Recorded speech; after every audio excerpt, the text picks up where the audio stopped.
Hi everyone, thank you for tuning in one more time. In the comment section of my last video, some people mentioned that they would like to hear how a partner should assist the other partner who is going through mental health issues. So I decided to expand the topic a little bit and not just talk about partners now, but talk about also parents and friends. So before I start, I want to show you guys my most recent bundle of joy. So a few days ago, I received my license to box. So it's my boxing license, as you can see here. It's going to allow me to take part in boxing tournaments in Germany, and if I do well enough, maybe also in Europe. So let's see what the future holds for me.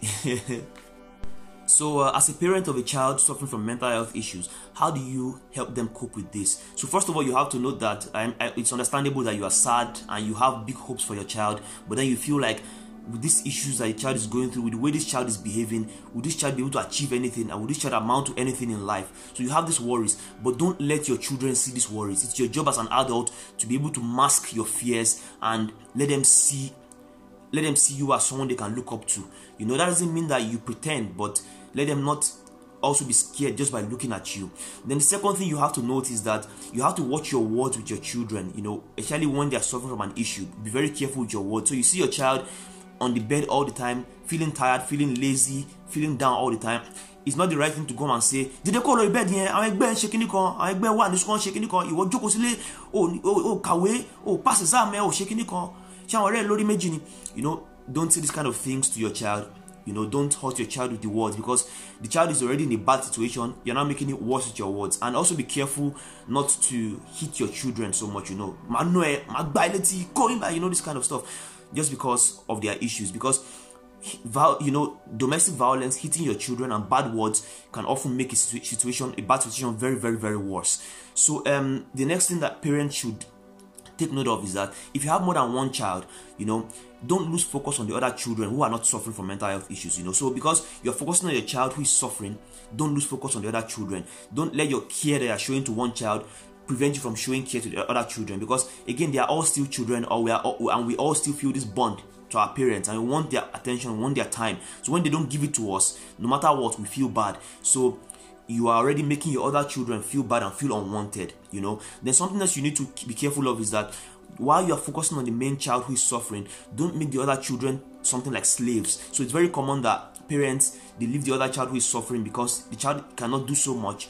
and they make the other children do all the work. So go and clean the house, go and do this, go and fetch water, go and pick your brother from school, go and, you know. And these other children have to study, they have to play with their friends, you know. It's not good when your child goes to school and the friends are talking about how they played here and there, and your child cannot say anything, you know. So you have to strike a balance. You take up some responsibility, share the responsibilities also, but don't overburden them. And finally, make your children know that you appreciate them in your life. Make them know that the fact that they exist in your life every single day makes you very happy, and that everything they do for you, you appreciate it. So this is how to cope with a child dealing with mental health issues, and how to cope with your other children as well. So what do you do if your partner is suffering from a mental health issue? So first of all, just realize that the relationship is not yet over. The fact that a person is suffering doesn't mean that you have to stop dating them, or you have to stop the marriage, you know, divorce them. No.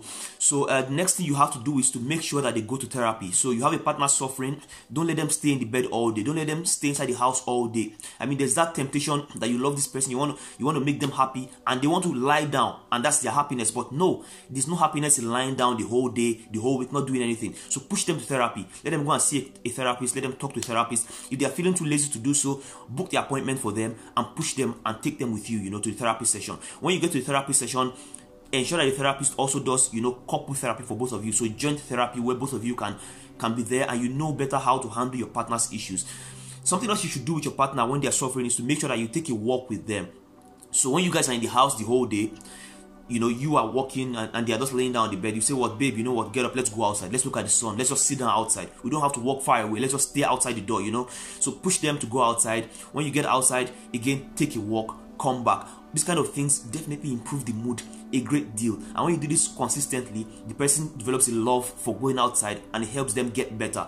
So something else you need to do again if your partner is suffering is to be in charge. Make sure you are in charge of planning and of all your activities. So for example, you want to go on a vacation, you say, babe, you know what, let's go on a vacation. So when it comes to buying the tickets, planning to buy the tickets, booking a hotel, planning your movement or your stay where you're going to, be in charge of the planning.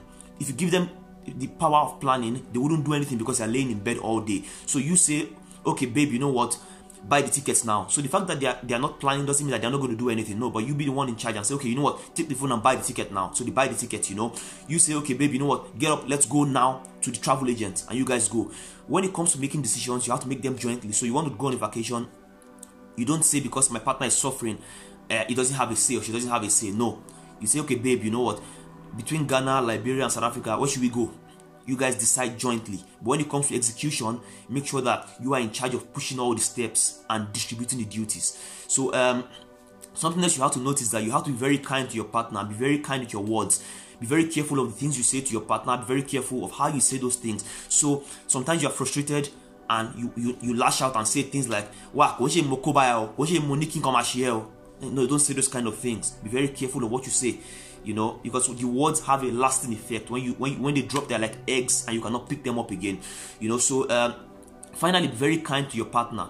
Be very kind, especially on your partner's off days. There are some days when a person suffering from mental health issues cannot do anything. No matter what you push them to, they cannot do anything. They just lay in bed crying, sad. They can't do anything. On these kind of days, be very, very careful and let them just be there, you know.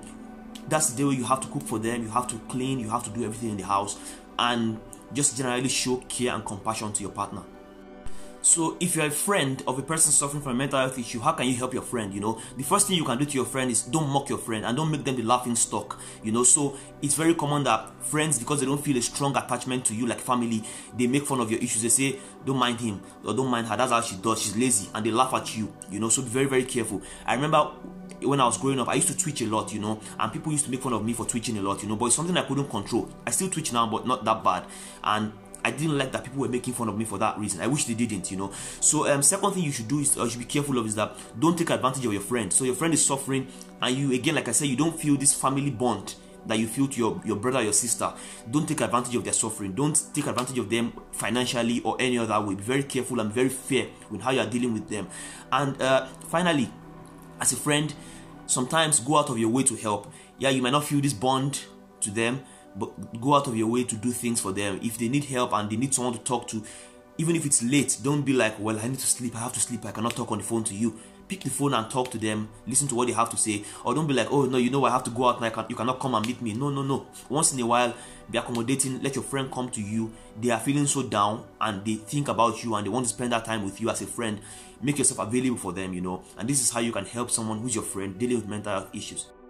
And finally, if you are the patient, you know, the person suffering from a mental health issue, what are the things you have to be careful of when you're interacting with other people? The first thing is that never ever take their support for granted. So your family, your loved ones, your partner, your friends, don't ever take their support for granted. Don't ever feel like, well, you are entitled to their help at every single point in time. No, whatever they do for you, be very, very grateful to them and let them know that you appreciate their efforts, you know, in your life. Second thing is that mental health is never an excuse to keep doing the wrong thing. Yeah, you feel bad, yeah, you are sad, but don't hide under this banner and say, well, it's my issue, that's why I talk to you anyhow. Well, it's because of what I'm going through, that's why I scattered the whole house and I destroyed everything. No, people are building things. You shouldn't make your efforts, you know, counterproductive. So be very careful. Your issue is serious, we know this, and everybody hopes that you get better, but it's not an excuse to keep doing bad things, you know. So finally, seek treatment. If you don't seek help and people are supporting you left and right, you are being unfair to them, because by not seeking help, you are not improving your condition. And the worse you get, you know, the more responsibilities you are giving other people, and the more you are making their lives more miserable. So try and seek treatment as people are coming to support you, so that as they support you and you seek treatment, you get better and you become less dependent on them, and they can also live their own lives fully. So these are the tips that I think that sufferers and the people around them should take note of, and I hopefully these tips can, you know, resonate with some people and help you relate with mental health sufferers better.